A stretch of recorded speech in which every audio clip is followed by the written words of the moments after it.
এমন একটি গ্রাম যেখানে একটু আনন্দ নেওয়াকে অপরাধ বলে মনে করা হয়, যেখানে মানুষদের পবিত্র অপবিত্র বলে পায়ের নিচে ঠেলে ফেলে দেওয়া হয়, তাদের সাথে পশুর মতো আচরণ করা হয়। ধরো তোমাকে ২৪ ঘন্টার মধ্যে ২৩ ঘন্টা একটি ৪ দেওয়ালের ঘরের মধ্যে আটকে রাখা হলো, যেখানে তোমার নিজের ইচ্ছেটুকু প্রকাশ করার কোনো অনুমতি দেওয়া হলো না। কুসংস্কার দিয়ে তোমার সব স্বাধীনতাকে অন্ধকার কুঠিরেই আটকে রাখা হলো। এই সমস্ত কথা বলছি তার কারণ আজকে যেই মুভিটার এক্সপ্লেন করব সেই মুভিটার কাহিনী অনেকটা এরকম, ইমোশনাল আর ইউনিক স্টোরি লাইন, যেটা যে কারোর মনকে মুভির প্রতি আকৃষ্ট করবে। যারা ইমোশনাল মুভি দেখতে পছন্দ করো, আজকের মুভিটা তাদের জন্য। আজকের গল্পটা এমন একটি গ্রামকে নিয়ে যেখানে মহিলাদের ২৩ ঘন্টা বন্দি করে রাখা হতো অন্ধকার কুঠিরের মধ্যে। স্বাধীনতা শুধু ১ ঘন্টার জন্য, যখন তারা জল সংগ্রহ করতে যায় দূরের কোনো হ্রদে। ওয়েলকাম বন্ধুগণ, আজকের এপিসোড ওম্যান এম্পাওয়ারমেন্ট নিয়ে ইমোশনাল ট্রু ইভেন্টের ওপরে তৈরি করা গুজরাটি ১৪টি national award winning movie Hellaro. সালটা ১৯৭৫, যখন দেশের প্রধানমন্ত্রী জরুরি অবস্থার ঘোষণা করেছিলেন। ভারত পাকিস্তান বর্ডারের নিকটবর্তী একটি গ্রাম, যেখানে টানা ৩ বছর যাবৎ কোনো বৃষ্টি হয়নি।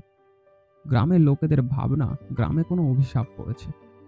বাকি বছরের মধ্যে যদি কোনো বৃষ্টিপাত না দেখা যায়, তাহলে তাদেরকে সেই জায়গা ছেড়ে দিয়ে অন্য জায়গায় বাসস্থান তৈরি করতে হবে। যার কারণে গ্রামের লোকেরা তাদের দেবী মায়ের সন্তুষ্টির কারণে গরবা নৃত্য করে। এখানে বলে দিই, গরবা হলো একটি ভারতীয় গুজরাটি নৃত্য, যেটা বিশেষত নবরাত্রির নবম দিনে আয়োজিত হয়। গরবা আসলে গুজরাটিদের একটি ধর্মীয় নৃত্য, যেখানে পুরুষ এবং মহিলারা উভয়ই দেবী মায়ের সামনে আনন্দ আর ভক্তি নিয়ে নৃত্য করে। কিন্তু এই গ্রামে শুধুমাত্র পুরুষেরাই এই গরবা নৃত্য করত। এখানে কোনো মহিলাই অংশগ্রহণ করতে পারত না। আসলে অংশগ্রহণ তো দূরের কথা, কোনো মেয়ের সেটা দেখারও অধিকার ছিল না। বলা হতো এটা নাকি পাপ, দেবীমা সবসময় তাদেরকে নজরে রাখেন। তারা যেই পাপই করুক না কেন, সেটা কেউ দেখুক বা না দেখুক, দেবীমা সব ওপর থেকে দেখছেন। গ্রামের প্রধান হলো মুখী বাপ্পা, যাকে গ্রামের সবাই খুব মানে। তার কথাতে গ্রামে একটি সভা বসে, যেখানে একটি পরিবারে জল সরবরাহের সমস্যা নিয়ে সবাই আলোচনা করছিল। জিভা গ্রামের একজন বাসিন্দা, তাদের পরিবারের জল এনে দেওয়ার কেউ নেই। তার স্ত্রী সন্তকের বয়স হয়ে গিয়েছে, বাকি আছে শুধু তাদের পুত্রবধূ কেশারী, কিন্তু সে তো বিধবা, তাই তার বাইরে বেরোনো পুরোটাই বারণ ছিল। জিভার ছেলে সুন্দর মারা যাওয়ার পর থেকে তার স্ত্রী কেশারীর বাইরে বেরোনো, জল আনা, কারোর সাথে কথা বলা সবকিছু বন্ধ হয়ে গিয়েছে। তাই জন্য জীবাদের পরিবারে জলের সমস্যা। কে এনে দেবে এই জল? গ্রামের বাকি মহিলারা তো তাদের নিজের নিজের কলসি সামলাতেই ব্যস্ত। তখন সেই সভাতে ভাগলো আসে। ভাগলো হলো গ্রামেরই একজন, যার কাজ শহর থেকে জরুরি জিনিস, অন্য গ্রাম থেকে আসা চিঠি গ্রামে সরবরাহ করা। ভাগলো মুখী বাপাকে বলে কেশারীকে জল আনতে যাওয়ার অনুমতি দিতে। তখন সভার বাকিরা বলে যে এটা নাকি পাপ, একজন বিধবা কিভাবে জল আনতে যাবে। ভাগলো বলে পাশের গ্রামের মহিলারা তো সিনেমা দেখতেও যায়, আর তাছাড়া সমাজ এখন অনেক এগিয়ে গেছে। তখন এই লোকটি বলে, সমাজ যদি জামা কাপড় খুলে নাচতেও বলে, তাহলে কি জামা কাপড় খুলে নাচা শুরু করবে?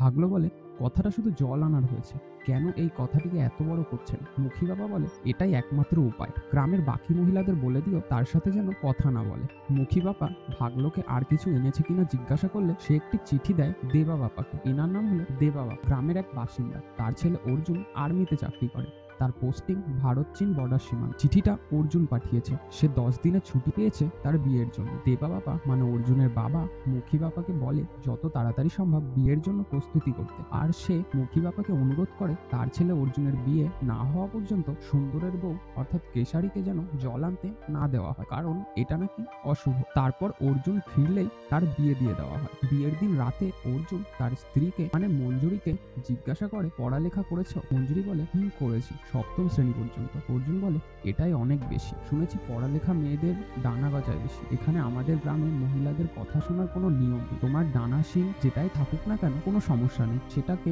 নিজে থেকেই কেটে নেবে, আর যদি আমাকে কাটতে হয় তাহলে সেটা বেশি কষ্টদায়ক হবে। পরের দিন অর্জুনের মা মঞ্জুরিকে ডেকে জল আনতে যাওয়ার জন্য বলে। বাইরে গ্রামের বাকিরা অপেক্ষা করছিল, তারা বলা বলি করে যে অর্জুনের বউ নাকি অনেক সুন্দর আর সে পড়ালেখাও করে। তাদের মধ্যে একজন বলে তার সৌন্দর্য ওই ৪ দেওয়ালের মধ্যেই ধ্বংস হয়ে যাবে। তার সৌন্দর্য আর জ্ঞান ওই রান্নাঘরেই ছাই হয়ে যাবে। অন্যজন বলে, আমাদের মতো নয়, শুনেছি সে নাকি শহর থেকে এসেছে। অন্যদিক থেকে আরেকজন বলে, স্ত্রী শহরের কিংবা গ্রামের হয় না, স্ত্রীরা শুধু তার স্বামীর হয়। তারপর মঞ্জুরি আসলে সবাই খুব আগ্রহের সহিত তার সাথে কথা বলে, সবার পরিচয় করায়। আর মঞ্জুরির কাছে শহরের ব্যাপারে জিজ্ঞাসা করে যে শহরের মানুষজন কেমন হয় দেখ। মঞ্জুরি বলে যে তারা মাথা দিয়ে হয়, ৩টে হাত আছে, পায়ের তলায় চাকা লাগানো আছে। আসলে সেগুলো মজা করে বলছিল। তারা সবাই হ্রদের কাছে পৌঁছে কেশরকে দেয়। সেখানে সে কেমন ভাবে ভঙ্গি করছিল, সবাই তাকে দেখে ভাবে যে সে হয়তো পাগল হয়ে গিয়েছে। তখন মঞ্জুরি বলে সে ১.৫ বছর ধরে একটি ঘরে বন্দী ছিল। ১.৫ বছর পরে আজ সে বাইরে বেরিয়েছে। এই হাওয়া, এই জল, এই সূর্যের আলো, প্রকৃতির স্পর্শ পেয়েছে সে। আজ সে তার খাঁচা থেকে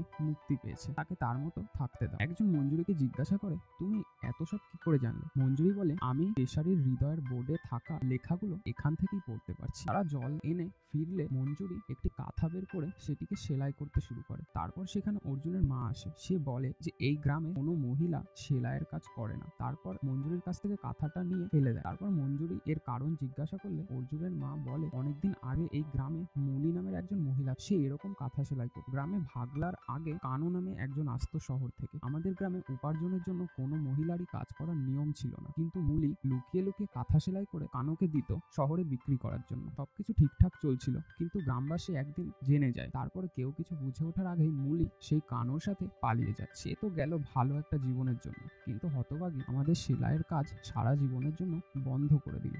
গ্রামের সব পুরুষরা তাদের স্ত্রীর কাঁথা, সুই, সুতো সবকিছু আগুনে পুড়িয়ে দিল। আমরা অনেকদিন ধরে তাদের খুঁজেছি, কিন্তু তাদের কোথাও পাইনি। দেবীমা রেগে গেলেন। এরপর টানা ৩ বছর যাবৎ কোনো বৃষ্টিপাত হলো না। পূজারী বলল, যতদিন তাদের খুঁজে দেবীমায়ের নিকট বলি না দেওয়া হবে ততদিন পর্যন্ত বৃষ্টি হবে না। একদিন একটা খবর এলো যে তারা নাকি আঞ্জারে থাকে। পুরুষেরা সবাই ওখানে গেল। ফিরে এলে আমি নিজে ওই তলোয়ারের লেগে থাকা রক্ত পরিষ্কার করেছিলাম। তার মানে আপনারা বুঝতেই পারছেন যে পুরুষেরা সবাই তাদেরকে ওই তলোয়ার দিয়েই কেটে ফেলেছে। তারপর মঞ্জুরি জিজ্ঞাসা করলো, বৃষ্টি হয়েছিল সেই বছর? অর্জুনের মা কোনো উত্তর না দিয়ে সেখান থেকে চলে যায়।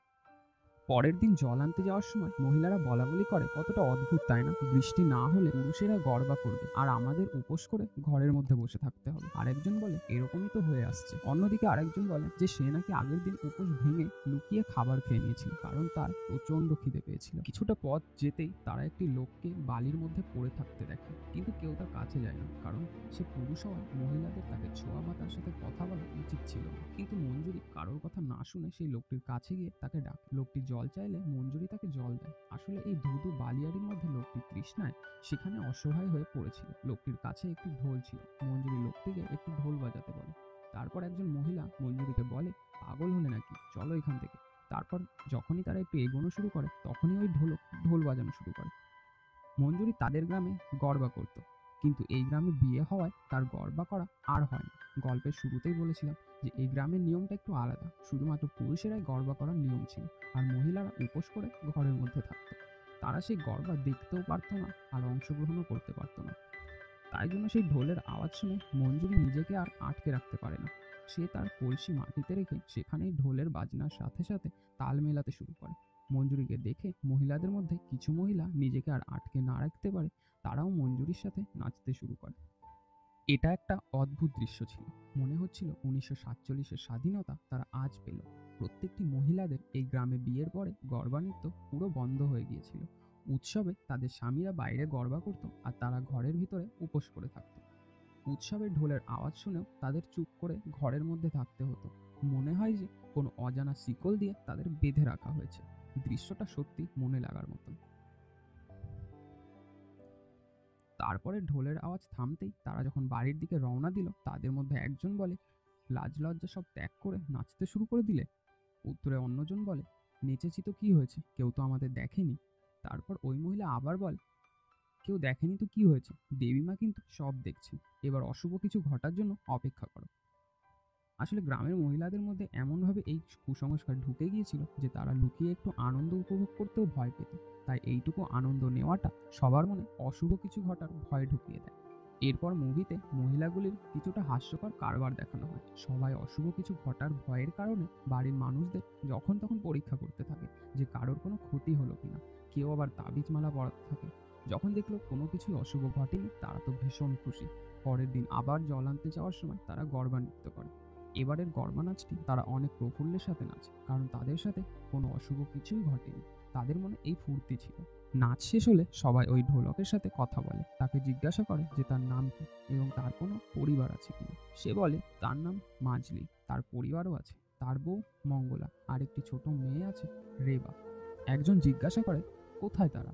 তখন মাজলি বলে তারা এখানেই আছে আমার সাথে। তারপর মাজলি তার মেয়ের নাম ধরে ডাকতে ডাকতে তাকে খুঁজতে চলে যায়। এখানে মাজলির একটি কষ্টদায়ক অতীত রয়েছে, যা আমি পরে তোমাদের বলবো। তারপর দৃশ্য চেঞ্জ হলে দেখা যায় অর্জুন মানে মঞ্জুরির স্বামী আবার বর্ডারে যাবে, কারণ তার 10 দিনের ছুটি সম্পন্ন হয়েছে। অর্জুন বর্ডারে চলে যায়। পরের দিন ভোরে গ্রামের এক মহিলার ব্যথা ওঠে। আম্বা নামের একজন, যিনি গ্রামের মহিলাদের বাচ্চা প্রসব করায়, তাকে ডাকা হয়। গ্রামের বাকি মহিলারা ঘরের বাইরে অপেক্ষা করছিল। তারপরে আম্বা বাইরে এসে সবাইকে জানায় মেয়ে হয়েছিল, ক্ষণ জন্মাছিল, তাই বাঁচতে পারেনি। দৃশ্য চেঞ্জ হলে দেখা যায় মহিলারা আবারও জল আনতে যাচ্ছে। সবার মনে ছিল শোকের ছায়া। এদিকে মাজলি মহিলার আসছে দেখে কাঁধে ঢোল নিয়ে উল্টো দিকে দাঁড়িয়ে পড়ে, কিন্তু সেদিন আর কেউ সেখানে দাঁড়ায় না। তারা সোজা জল আনতে চলে যায়, যেটা দেখে মাজলি অনেক কষ্ট। তারপরে তারা যখন জল সংগ্রহ করছিল তখন সবাই মঞ্জুরিকে দোষারোপ করে। সবাই এটাই বলতে থাকে আমাদের পাপের কারণে একটি নিরপরাধ বাচ্চা মারা গেল। রাধা বলল এটা তোমার শহর নয়, এটা গ্রাম। আমাদের পাপ কেউ দেখুক বা না দেখুক, দেবীমা দেখেছে, তাই সে এই শাস্তি দিয়েছে। মঞ্জুরি বলল তুমি শহরের আর গ্রামের দেবীমাকে আলাদা বলতে চাইছো? কি ভাবো তুমি ওনাকে? এই ছোটখাটো আনন্দকে উনি পাপ ভেবে শাস্তি দিচ্ছেন? ওটা তুমি নিজে মনে করছো। রাধা আবারও বলে আমাদের আনন্দ করার কোনো অনুমতি নেই, তুমি একটা নিয়ম ভেঙেছ। মঞ্জুরি আবারও বলে জন্ম নেওয়ার আগেই একটা বাচ্চা কেন আমাদের করা পাপের শাস্তি পাবে? হানসা কখনো গর্বা করেনি। হানসা হলো যে বাচ্চাটি মারা গিয়েছে তার মা। তারপরে সবাই ওই হানসাদের বাড়িতে যায় তাকে সান্ত্বনা দেওয়ার জন্য। সেখানে রাধা বলে তোমার মেয়ে অন্য কারো করা পাপের জন্য মারা যায়নি। তখন মঞ্জুরি বলে আমি তোমাকে পুরো বিষয়টা খুলে বলছি। আমরা হ্রদে যাওয়ার পথে একজন ঢুলিকে পেয়েছি। সে তৃষ্ণায় মারা যাচ্ছিল আর আমরা তাকে বাঁচিয়েছি। ওই দিন থেকে সে অন্যদিকে ফিরে ঢোল বাজায় আর আমরা সেই তালে তালে নাচি। রাধা ভাবছে আমাদের করা ওই পাপের জন্য তোমার মেয়ে মারা গেছে। যদি তুমিও সেটা ভাবো, আমি তোমার সামনেই দাঁড়িয়ে আছি, তুমি যা শাস্তি দেবে আমি মাথা পেতে নেব। তারপরে হানসা বলে যে লোকটির পাপের ফলে আমার মেয়ে মারা গেছে সে ঘরের বাইরে বসে তামাক টানছে। আমি তাকে শত শতবার বুঝিয়েছি এই 9 মাসের সময়ও আমাকে যেন না মারে। গতকাল সে আমাকে ধাক্কা মেরেছে আর আমি এখানে ব্যথায় কাতরাচ্ছিলাম, আর সে বাইরে বসে হুক্কা টানছিল। তুমি কোনো পাপ করনি মঞ্জুরি, আর সকল পাপীরা শাস্তি পায় না। সেরকম যদি হতো তাহলে এই পৃথিবীতে এত পাপী পুরুষ থাকতো না। আমার শরীর সুস্থ হলে আমিও আসবো তোমাদের সবার সাথে গর্বা করতে। গোমতী নামে এক মহিলা তার মেয়ে সীতাকে তাদের সাথে জল আনতে নিয়ে যায়। তারা এবার সকলেই গর্বা করতে শুরু করে। গর্বা শেষ হলে মঞ্জুরি সীতাকে বলে যে বাড়ির পুরুষদের কিচ্ছু যেন না বলে। হঠাৎ করে সবাই লক্ষ্য করে যে ভাগলো দূর থেকে তাদেরকে দেখেছে। সবাই ভীষণ ভয় পেয়ে যায়, এই মানুষগুলো সত্যিই আমাদের মেরে ফেলবে।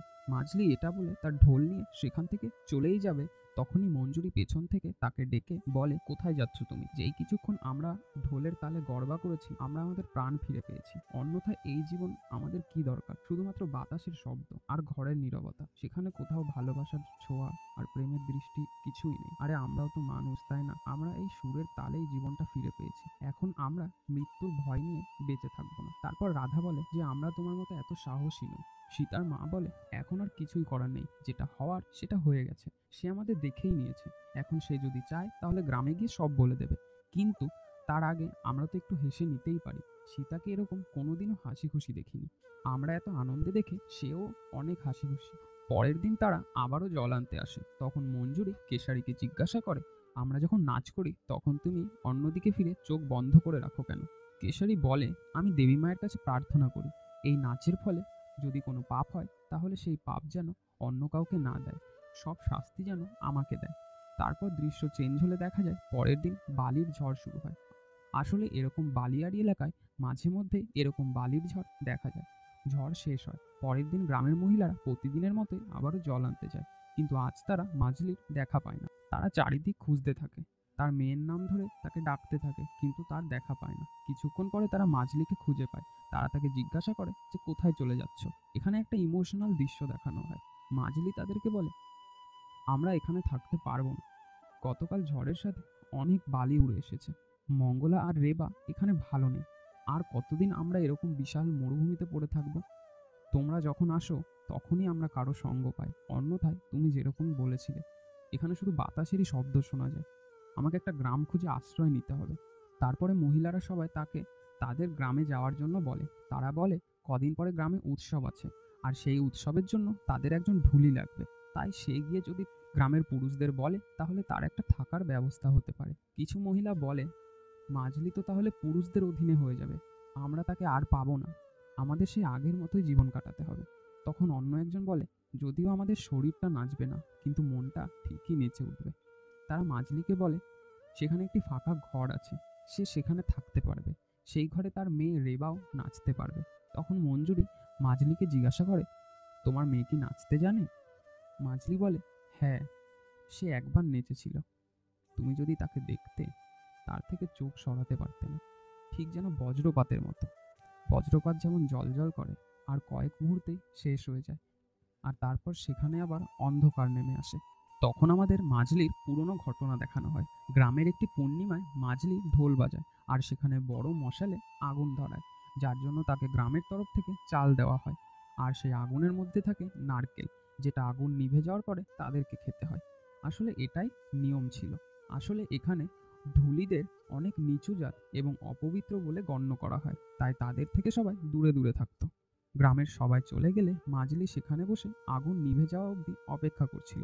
কিছুক্ষণ পরে সেখানে তার স্ত্রী মঙ্গলা আর তার ছোট্ট মেয়ে রেবা আসে। রেবা তার বাবাকে বলে যে সে গর্বা করবে তার জন্য ঢোল বাজাতে, যার বিনিময়ে রেবা তার বাবাকে একটি পুতুল দেয়। কিন্তু মাজলি বলে তারা পবিত্র নয়, সেই কারণে তাদের গর্বা করার কোনো নিয়ম নেই।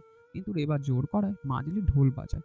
মাজলি হাত দিয়ে ঢোল বাজায় যাতে জোরে শব্দ না হয়, আর তার ছোট্ট মেয়ে রেবা সেই তালে তালে গর্বানৃত্য করতে থাকে। মেয়ের সাথে সাথে তার মাও তাল মেলাতে থাকে। কিন্তু এই আনন্দ বেশিক্ষণ ছিল না। গ্রাম থেকে একজন মাঠের দিকেই আসছিল তার জমি দেখার জন্য, কেননা বন্য গরুরা তার জমি থেকে ধান খেয়ে যাচ্ছিল। সে এসে দেখে যে মাজলি ঢোল বাজাচ্ছে আর তার স্ত্রী আর মেয়ে আগুনের চারপাশে গর্বা নৃত্য করছে, যেটা দেখে সে তাড়াতাড়ি গ্রামে এসে সবাইকে ডেকে সেখানে নিয়ে যায়। কিন্তু সবাই সেখানে গিয়ে কাউকে দেখে না, তারা এটা ভাবে যে তারা হয়তো বাড়ি চলে গেছে। তাই জন্য সবাই তার বাড়িতে গিয়ে তার বাড়িতে আগুন ধরিয়ে দেয়, কেননা তারা পবিত্র আগুনের চারপাশে গর্বা নৃত্য করেছে আর অপবিত্র হওয়া সত্ত্বেও তারা সেখানে আনন্দ করেছে। আসলে অপবিত্র মানুষদের এখানে আনন্দ করারও কোনো অনুমতি ছিল না। মঙ্গলা ও রেবা জোরে চিৎকার করে ওঠে। তাদের চিৎকার শুনে মাজলি ঘুম থেকে উঠে দেখে তাদের ঘরে আগুন ছড়িয়ে পড়েছে। সে কোনো রকমে আগুন পার করে তার মেয়েকে কোলে তুলে বাইরে নিয়ে আসে, কিন্তু তার স্ত্রীকে বাঁচাতে পারে না,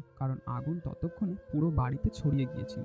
সে লক্ষ্য করে তার মেয়েও বেঁচে নেই, কারণ আগুনে সে প্রায় পুরোটাই পড়ে গিয়েছিল। দৃশ্যটা অনেক কষ্টের ছিল। মাজলি সামনে তার মেয়ের মৃতদেহকে জড়িয়ে কান্না করছিল, আর পিছনে তার বাড়িতে তার স্ত্রী সহ পুরো বাড়িটা আগুনে দাউ দাউ করে জ্বলছিল। কি দোষ করেছিল তারা এই কষ্টের জীবনে? শুধু একটু আনন্দ উপভোগ করেছিল, তার জন্য এই শাস্তি পেতে হবে এটা কল্পনাও করেনি তারা। ঘটনা বর্তমানে ফিরে আসে। মাজলি গ্রামে আসে, তার ঢোল বাজানোর প্রতিভা দেখে সবাই মুগ্ধ হয়ে যায়। দুদিন পরে উৎসব, তাই জন্য একজন ঢুলির অনেক দরকার, আর এখন ঢুলিরও অনেক দর বেড়েছে, তাই জন্য সবাই তাকে গ্রামে রাখতে রাজি হয়ে যায়। পরের দৃশ্যে দেখা যায় যে অর্জুনের চিঠি এসেছে। অর্জুনের মা মঞ্জুরিকে জানায় যে অর্জুন 3 মাসের জন্য ছুটি পেয়েছে, সে উৎসবের শেষ দিনে চলে আসবে। পরের দিন গ্রামের সবাই পুরোহিতকে ডেকে আনে দেবীমা আসলে কি চান এটা জানার জন্য, কারণ আগামীকাল উৎসব শুরু হচ্ছে আর এদিকে বৃষ্টির কোনো ছিটে ফোঁটাও নেই। পরের দিন যখন সবাই জল আনতে যায়, সবাই গোমতীর কথা বলছিল। সবাই বলছিল তার মেয়ে সীতা যখন নাচছিল তখন গোমতীর যতটা আনন্দ হচ্ছিল, আমরা সবাই যখন নাচছিলাম তখন দেবী মায়েরও ঠিক ততটাই আনন্দ হয়েছিল। তারপর তারা সেখানে মাজলিকে দেখে। তারা সেটা দেখে অনেক অনেক খুশি হয়, কারণ তারা ভেবেছিল যে মাজলি এখন পুরুষদের অধীনে চলে গেছে, সে শুধু পুরুষদের জন্যই বাজাবে, তারা আর কোনোদিনও নাচতে পারবে না। কিন্তু এসব ভাবনা এক মুহূর্তেই ভেঙে তারা আবার নাচতে শুরু করে। কিন্তু এবার সবাই মাজলিকে ঘিরেই নাচতে শুরু করে। তাদের আনন্দ মাজলির ঢোলের তালে তালে নাচের মধ্যে দিয়ে প্রকাশ পাচ্ছিল। মঞ্জুরি জিজ্ঞাসা করে যে গঙ্গা কোথায়, সে তো আজকে আসেনি। একজন উত্তরে বলে তার বাড়ির সামনে গরুর গাড়ি আসতে দেখলাম, কেউ হয়তো এসেছে তার বাড়িতে। দেখা যায় গঙ্গার ভাই এসেছে। সে গঙ্গাকে বলে যে বাজ পড়াতে তার বাবা ও দাদা দুজনেই মারা গেছে, আমাদের তাড়াতাড়ি তাদের শেষকৃত্য করতে হবে। গঙ্গা অনেক কান্না করে। এই অবস্থায় সে এটা ভাবতে শুরু করে যে এই সব কিছু তাদেরই করা পাপের কারণে হয়েছে। তাই এই সব কথা সে তার মাকে বলে দেয়। এই কথা শোনা মাত্রই গ্রামের সবাই একজোট হয়, আর তখনই সেখানে অর্জুন চলে আসে। অর্জুন এসেই সব কথা শোনে। অর্জুন ও গ্রামের সবাই মিলে সেখানে যায়। সেখানে গিয়ে গ্রামের পুরুষেরা সবাই তাদের তাদের স্ত্রীকে টেনে নিয়ে ঘরে আটকে দেয়। মাজলিকে বলি দেওয়ার জন্য নিয়ে যায়। যখনই গ্রামের একজন মাজলিকে মারার জন্য তার তলোয়ার তোলে, গ্রামের মুখী বাবা তাকে বলে যে তাকে আজ রাতে উৎসবের শেষে দেবী মায়ের সামনে বলি দেওয়া হবে, তাহলে দেবী মা যদি একটু বৃষ্টি দেয়। মাজলিকে সেখানে বেঁধে রাখা হয়। মাজলি সেই সব মহিলাদের আওয়াজ শুনতে পাচ্ছিল যারা তার ঢোলের আওয়াজে নেচেছিল। গ্রামের সব পুরুষেরা তাদের স্ত্রীকে অনেক মারধর করে, মারতে মারতে প্রায় সবাইকে আধমরাই করে ফেলেছিল। তারপর রাতে সবাই দেবী মায়ের সামনে মাজলিকে যখনই বলি দিতে যাবে, তখন ভাগলো বলে যে তার শেষ ইচ্ছেটা জিজ্ঞাসা করতে, না হলে তার আত্মাটা এই গ্রামেই ঘোরাফেরা করবে। এটা শুনে গ্রামের মুখী বাবা মাজলিকে তার শেষ ইচ্ছে জিজ্ঞাসা করে। মাজলি তাদেরকে বলে যে তাকে যেন জীবন্ত পোড়ানো হয়, কিন্তু তার আগে মাজলি বলে, আমাকে শেষবারের মতো ঢোলটা বাজাতে দিন। আমার চোখের জল না পড়া পর্যন্ত আমি বাজিয়ে যাব। চোখের জল পড়লেই আমাকে পুড়িয়ে ফেলবেন। গ্রামের সবাই মাজলির ইচ্ছে রাখে। মাজলি ঢোল কাঁধে নিয়ে বাজাতে শুরু করে। সে যখনই ঢোল বাজানো শুরু করে, ঘরের ভিতর থেকে মঞ্জুরি বেরিয়ে আসে, আর তখনই বৃষ্টি শুরু হয়। অর্জুন মঞ্জুরিকে ভিতরে যেতে বলে, কিন্তু মুখী বাবা অর্জুনকে আটকে দেয়। মঞ্জুরি সেখানে ঢোলের তালে তালে গরবা নাচতে শুরু করে। মঞ্জুরিকে নাচতে দেখে গ্রামের সব মহিলা বাইরে বেরিয়ে এসে মঞ্জুরির সাথে গরবা নৃত্য শুরু করে। এত বছর যাবৎ গ্রামে শুধু পুরুষেরাই গরবা করত, আর মহিলারা ঘরের মধ্যে উপোস করে বসে থাকে। এই প্রথম তারা গ্রামের মধ্যে গরবা করছে। গ্রামের মুখী বাবা বুঝতে পারে যে দেবী মা আজকে প্রসন্ন হয়েছে। বৃষ্টি নামলে পুরো গ্রাম নেচে ওঠে, কিন্তু আজ পুরুষেরা নয়, নেচে উঠেছে গ্রামের প্রতিটা স্ত্রী, মহিলা, যাদের এতদিন শিকল পরিয়ে রেখে দেওয়া হতো ঘরের কোণা, ব্যবহার করা হতো শুধু তাদের সুখ এনে দেওয়ার জন্য। মাজলির ঢোলের তালে তালে গ্রামের মহিলাদের সাথে সাথে বৃষ্টির ফোঁটা ফোঁটাগুলো যেন নেচে উঠেছে। এভাবেই শেষ হয় আজকের ইমোশনাল ভরা মুভি হেলারো। আশা করছি তোমাদের আজকের মুভির এক্সপ্লেনেশন অনেক ভালো লাগবে। আমি অনেক চেষ্টা করেছি মুভিটির স্টোরিকে ইমোশনাল জড়িয়ে ব্যাখ্যা করার। যদি কোনো ভুল ত্রুটি হয়ে থাকে অবশ্যই কমেন্টে জানাবে। আর স্টোরিটি যদি ভালো লেগে থাকে তাহলে অবশ্যই ভিডিওটি শেয়ার করে দেবেন। আর এরকম ইমোশনাল আর রোমহর্ষক মুভিগুলির এক্সপ্লেনেশন পেতে এক্সপ্ল্যানেট বাংলা চ্যানেলটিকে সাবস্ক্রাইব করতে একদম ভুলবেন না।